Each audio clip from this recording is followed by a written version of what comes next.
Konbanwa, minasan. It's Gray from Makazashi's Tea House home in Japan. How are you doing? You good? Are you genki? I'm great, thank you. Okay, I have a review of the new issue of Spawn, which came out today, Wednesday, February the 8th, 2023, priced at $2.99. That's right, folks. In 2023, it's still $2.99. So good to see. This is issue 338. It's written by Rory McConville, and it's got art by Carlo Barberi. Even though if you check the credits on the front cover here, there's a bit of a printing mistake, I think. There's just Rory and M. That's all that's written on there. But anyway, before I digress, lovely cover by David Mack. He's been doing the covers for each of the titles this month. Do you know his work? His early work called Kabuki. Recommend it. Check it out. It's black and white, but it's gorgeous.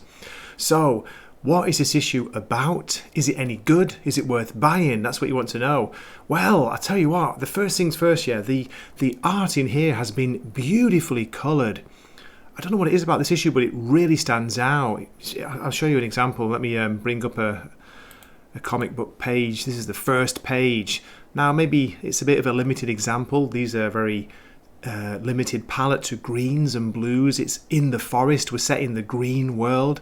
But I tell you, it looks like really good, like high quality fantasy style art in here. And really impressed me.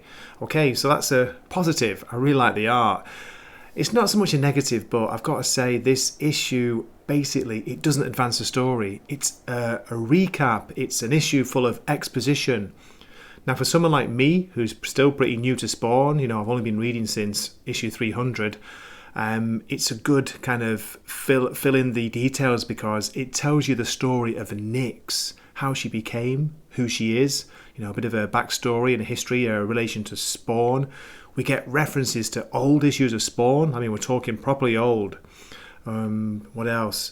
And yeah, basically it's leading to this kind of plan, which is still leading towards who wants to get the dead zones, who's going to take control of the dead zones.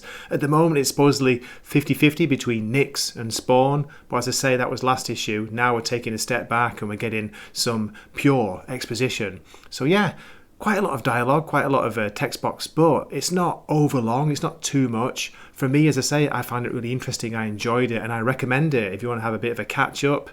Maybe there's new information in here, I don't know. But we also get to see something called the Emerald Parliament, which gave me kind of nostalgic vibes of Swamp Thing's Parliament of Trees, going back to Alan Moore's era, remember that? So yeah, it's positive for me. Great art, beautifully coloured, worth getting. If you can get a physical copy, go for it. Story's fine, it's okay. It's a lot of backstory for Nyx, and that's about it. So, as always, I'll give you my short story summary. Now, I hope you realise that I do spoil some of the pages. You know, I show the pages. I try and retell the story in my own words without giving away major spoilers. So please be aware of that. You know, you can skip the story summary if you want until you've read it, and then please come back and watch it. Let me know what you think at the end. Okay, please keep watching. Here we go. Previously in Spawn, Jim Downing and Nyx's attack against Spawn was only partially successful. Nyx has gained control of half the dead zones, while Spawn retains the other half. That's the recap. This issue opens with some gorgeously coloured art. I mean, the art's always good by Carlo Barberi, but the colours really stand out in this issue. We've got J. David Ramos and Ulysses Areola doing the colours. It's got a real kind of fantasy theme here, and we're seeing Nyx's backstory. We're getting a recap. We're going back in time, seeing how she became who she is today. We're in Greenworld, and we're told that Nyx was always into magic. She'd been studying it since she was young. She's met by Great GAIA. You have no right to be here. GAIA asks for her true name, and she says Nyx. She wishes to serve Greenworld, and so GAIA gives her a chance. She begins her training as a Maiden of Greenworld. We're told that it was Nyx's connection to Greenworld that brought her in contact with Al Simmons. She calls him one of the most remarkable individuals I've ever met.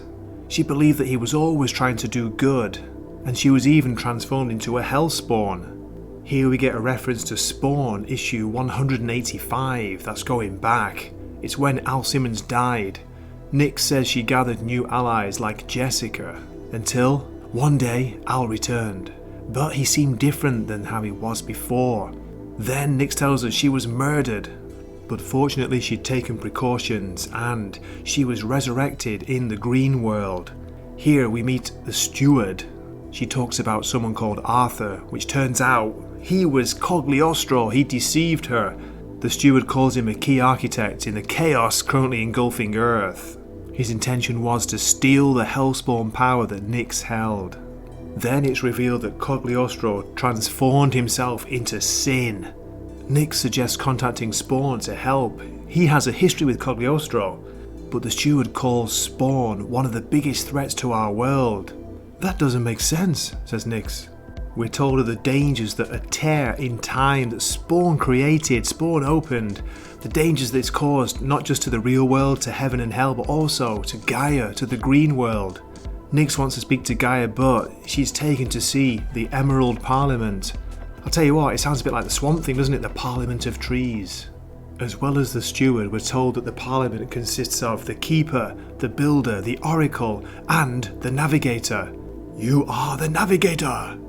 Sorry, that's an old sci-fi movie reference for you. Loved it as a kid. And then again, it's more exposition. I'm sorry about this, but there's so much in this issue. But basically, we've got the Parliament talking about this squabbling over the dead zones by heaven and hell has made things terrible, made things so difficult. So, the Green has made a decision. The Greenworld will take control of the dead zones. Wow, those dead zones, mate, how popular are they? Everybody wants in on them. After another brief reference to an old issue of Spawn, this time issue 75, we're shown when Nyx was made a Scion. Is it Scion or Sion? Scion. Charged with the responsibility of protecting Greenworld from any who wish to do it harm. Next, she's introduced to the rest of her team. Can you guess who's going to be on it?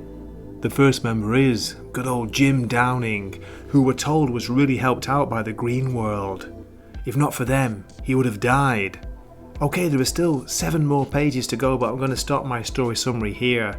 We get more and more exposition and we find out who else is on the team, and there are some surprises there, I'll just say that.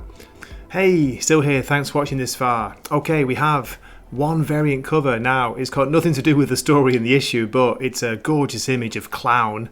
It's by Francesco Tomaselli. I think I got that right. And then we get a preview of next issue's cover. Next issue will be 339, out in March. I think this is what they've been going for is using the same artist on each of the books, the 4 Spawn universe books, each month. I think it's since January. So we've got David Mack this month in February and this artist for next month. So looking good. Nice to see that. Okay.